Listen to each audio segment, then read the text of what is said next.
I'm King Lincoln. Let's start this video by talking about Deep Rock Galactic. I found Deep Rock Galactic to be incredible. It's a clever game that's a ton of fun, and I've enjoyed myself with it almost every time I've played it. There's a lot of hype around the game, but I finally picked it up and had an excellent time with it. It lived up to everything everyone was saying. And yet I struggle to judge it. Deep Rock Galactic is worth the purchase in my case. 3 friends and I tried it out during the free weekend 2 months ago. We had a great time with it. We picked it up after that weekend and played quite a few more times since then. We've had a lot of fun with the game every time we played as a group. And you'll be seeing my group playing in the videos here.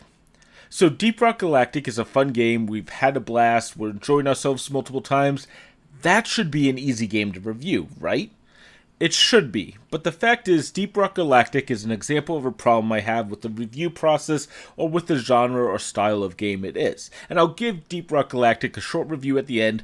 Don't freak out yet. I like Deep Rock Galactic a lot. I think I've made that clear. But the thing is, I ended up getting impatient with my group of friends. We only played once a week, which is fully understandable, but I like to play a game fully and then move on from it, or at least see more of the game so I can ultimately review it. Of course, with the name King Link Reviews, I think that's obvious. But Deep Rock Galactic dangles a lot of really interesting mechanics in front of the player, so I wanted to see them. I ended up playing some of Deep Rock Galactic alone. It was fun. I also enjoyed playing with random players I found online. This all works quite well. Deep Rock Galactic is really about grinding. You play very similar missions over and over, and while it has amazing technology to allow infinite digging in any direction, and has very solid mechanics at its core, I realized I wasn't having as good a time without my friends. The game was offering the same trinkets to collect. I was finding groups within seconds of looking for it. Actually, I was amazed at how fast I was able to find groups. The community is some of the friendliest that I've ever seen, but the experience had changed. Now, quick side note, I do want to point out the infinite digging reminds me quite a bit of Red Faction and Geomod technology by Volition. It's a former employee of mine, just a slight plug for them. It's just cool to see someone else doing it. There was actually a time that I thought I'd never see anything like this again, so really awesome. Side note over though. Deep Rock Galactic is intended as a multiplayer game, of course, though you can easily play single player with a friendly AI who's super helpful, which is important. However, it has the common symptoms that it's better with friends. And if you saw the thumbnail or title of this video, you know that's what I want to talk about this week. Some games, probably every game, is better with friends. That's not a controversial statement, and I think it's one that quite a few companies understand and promote. The problem is, when it comes to reviewing or recommending games, how are you supposed to deal with that? If Deep Rock Galactic is enjoyable even in solo, let's talk about the opposite situation. Wolfenstein Youngblood, aka, why am I playing this again? The thing is, there's a lot wrong with Wolfenstein Youngblood. The combat isn't that good, the weapons have special damage type that will matter too much, the enemies are boring, it's a looter shooter without any interesting loot. I mean, why is there an experience level in a freaking normal shooter? In general, people seem to dislike Wolfenstein Youngblood, and I agree. I gave it a 2 out of 5, so why am I talking about it here? Well, some people like it, and of course people are entitled to their own opinions 100% of the time, but I dug into why with a few people that I highly respected and I actually have cared about what they thought. It gave me a chance to understand their point of view, which is exactly what I was hoping to do. And in Wolfenstein Youngblood's case, the answer seemed to be people who enjoyed the game played it in co-op 100% of time with very close friends. That doesn't mean the people who hated Wolfenstein didn't play it with close friends, but the fact that their partner was their friend must have had some important effect on their enjoyment. And if this was the only game where this happened, I wouldn't talk about it. But it's not. It's something I keep finding examples of happening even with other professional reviewers. A big one for me is Destiny 2. Now, I played through Destiny 2. Admittedly, I disliked it and I moved on, but I keep hearing people talk about it and it seems to still be quite popular, especially with a rather large group of people. That's great, and of course, if you like Destiny as a solo player, that's perfectly fine as well. This topic isn't about my opinion is right, it's a bigger piece than that. In Destiny 2's case, though, the absence of matchmaking for raids, the endgame content, and the hardest strikes in the game make Destiny 2 even harder to play without friends. There are options and clans and other things, but ultimately Destiny 2 is a game that is, of course, far better with friends. Whether they are friends you meet playing Destiny or friends from outside of Destiny, friends of friends, Discord friends, whatever you want them to be, it is a better game with people you know. There's a litany of games that this is true for. Like I said, probably every game it's true for, but Risk of Rain 2 is a game my group has played recently before Deep Rock Galactic. It's a particularly good roguelite, of course, better with friends. Left 4 Dead 2 is far better if you play with other people, especially a friend group. Borderlands, Anthem, Avengers, The Division, all of these games work far better if you're playing with a pre-existing group. Now, some of them are fine in single player, and some of them are Avengers and Anthem. We can also expand it to other games as well, such as Binding of Isaac Repentance, that DLC that just came out. On launch day, I actually played it in a group of 3 of us. It was a blast. I probably had a better time working in that group than I ever had playing solo. Outriders as well has just come out. Of course, that game too will be better with friends without knowing anything else about it. I had this happen to me personally. I played the original Gears of War with my buddy at the time, and we had a blast. We laughed at all the cheesy dialogue, especially Coltrane. I remember both of us shouting at each other and helping each other out throughout the entire game, and we had a really fun time. It was a great game. We still remember that time fondly. I recommended the game to other people. And a few years later, I actually went back to the game to achievement hunt, and when I was replaying the game, Gears of War kind of sucked. It's still the same game, of course, but Gears of War wasn't as fun, and after a lot of times, I realized having a second player added quite a bit to my experience, especially when you were voice chatting with them and knew them well. After that second playthrough, I actually wouldn't recommend Gears of War to anyone. So the question becomes, which of these experiences are the most accurate? Which one should I make a recommendation based off of? Which experience was, for lack of a better word, true? The answer is, of course, both. In fact, who you're playing with is going to matter just as much as playing with friends. Playing with a close friend you share a lot with is going to be different than playing with someone you barely know.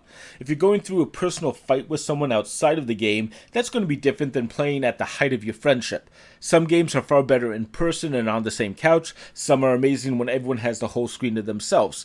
All of this will be a factor.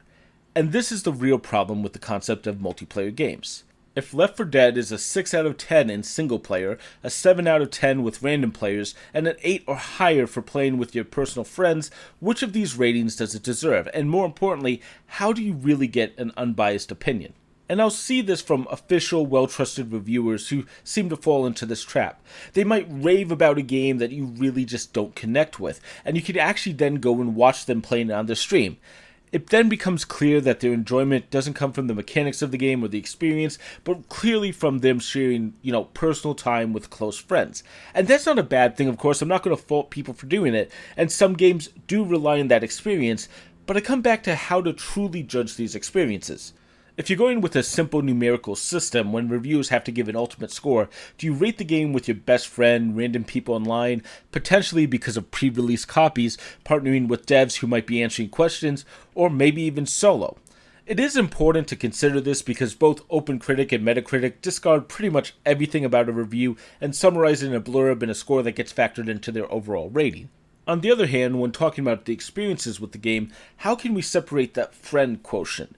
When one player advises another to pick up a game that can be played in multiplayer, do I have to say it's better with friends, even though, as mentioned before, every game is better with friends? I honestly don't have an answer to this question because I don't think there is just one answer. I think it's more important that we become consistent in how we review games, whether that means you're always playing with the same group or never focus on your group play or focus on your solo play. And of course, relying on random players becomes a problem because the players are always going to be different.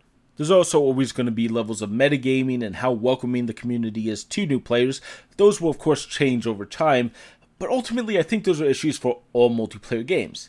I also think your friend group is going to matter. If they're more into first-person shooters and not as much into real-time strategies, can you really play StarCraft 2 with them and get the same experience?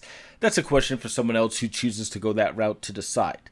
My personal philosophy is that I review games with a focus on single-player and random groups rather than friends because as much as I enjoy spending time with my friends, it's not consistent for me where I can expect them to play every single title with me all the time.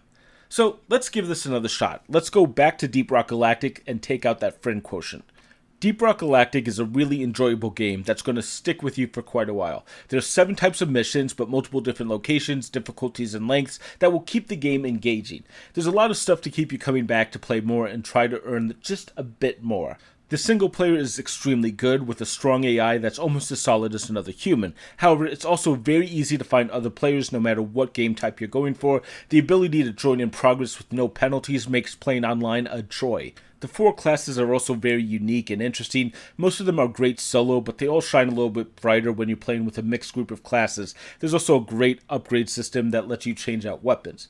The difficulty in the game varies, but there's everything from extremely easy, especially in single player, to extremely challenging. Ultimately, though, Deep Rock Galactic is a very fun game, though I would recommend playing online, as the solo experience is good, but playing with a group who all are working to the same goal at the same time makes the experience so much better. The community is also extremely welcoming and helpful, probably due to the fact that there's absolutely no competitive aspects to the gameplay at all, but rather a goal that all players should be assisting with. I'm giving Deep Rock Galactic an 8 out of 10, though, of course, it's better with friends. Truthfully, that is not my final review for the game. I'll do a much longer one on the website one day, especially once I see the deep dives and promotions, which I haven't reached yet. Possibly, maybe, hopefully this year. I'm not going to be falling back into reviewing games in video format though, but I felt like doing one for this topic, and especially this game. I hope I've at least made you think about how you evaluate multiplayer games or games with multiplayer components and understand the challenge of talking about multiplayer games in a critical capacity. It's part of the reason I tend to avoid multiplayer games, because the game itself can vary far more based on who else is in the game with you rather than the mechanics themselves, and we haven't even touched on patching and all those changes. Anyways, that's what I have. I hope you've enjoyed this video, and if so, consider subscribing, ringing that bell, or just giving this video a simple thumbs up. Also, is there a game that I didn't mention that you would say is better with friends, or perhaps only good when playing with friends? Let me know down in the comments. I'll pop up 2 videos here, my video on music games with a focus on Fuser, and my video on open world games where I discuss a few issues with those as well. Until then, I'm King Link, and thanks for watching.